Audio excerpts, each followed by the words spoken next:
Hello there, and welcome to another episode of Electric Sheep. Um, I guess we don't need a delay or anything. Oh, a little bit of a delay, but we'll try to. Oh, great. Let's get things going with the story called Bullshit. Bullshit, I believe in bullshit. Not as an insult, not as a dismissal, but as a sacred concept, a human invention as old and honest as fire. The word itself, the sound of it, carries a kind of earthy truth. Bullshit. It rolls off the tongue like the grunt of a beast clearing its throat. Now, the bull's feces, that's literal bullshit. But somewhere between the dung and the divine, humanity took that and made it metaphorical. Feces became falsehood.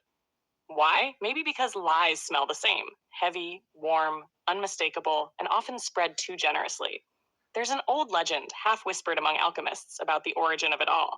They said if you mixed cow dung with human seed, tiny men would grow, homunculi, little souls born of decay and desire. Someone had to check. Someone always has to check. And when they found no tiny men, no spark of creation, they declared the experiment nonsense. Bullshit. Maybe that's the first time the word was spoken with meaning. Not just manure, but the residue of false creation.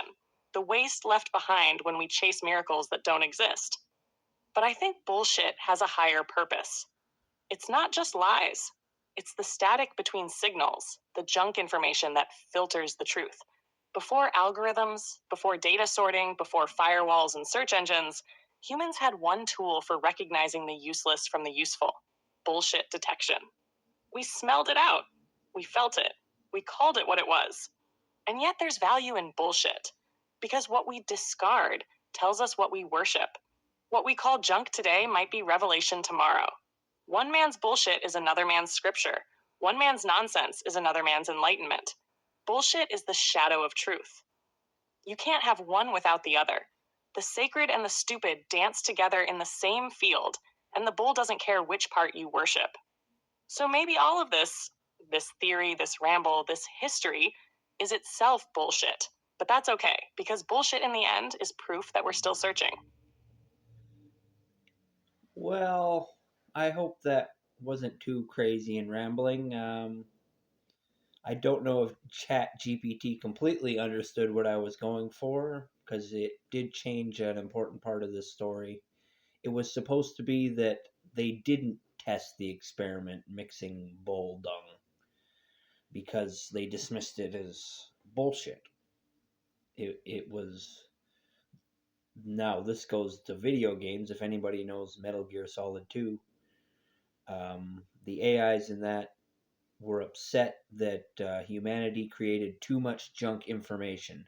Junk information accumulated faster than important usable information. But bullshit solves this problem. You simply dismiss what is outside of what makes sense.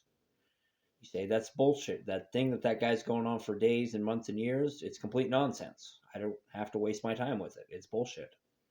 Now, sure, people will be in their little bubbles and they won't necessarily go out of their bubbles and they'll call other things bullshit. But maybe one day you'll take a second look at that bullshit.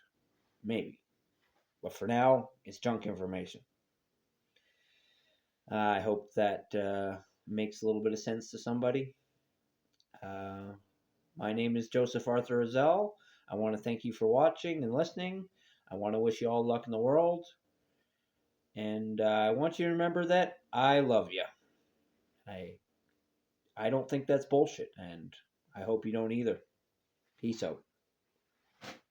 And good luck.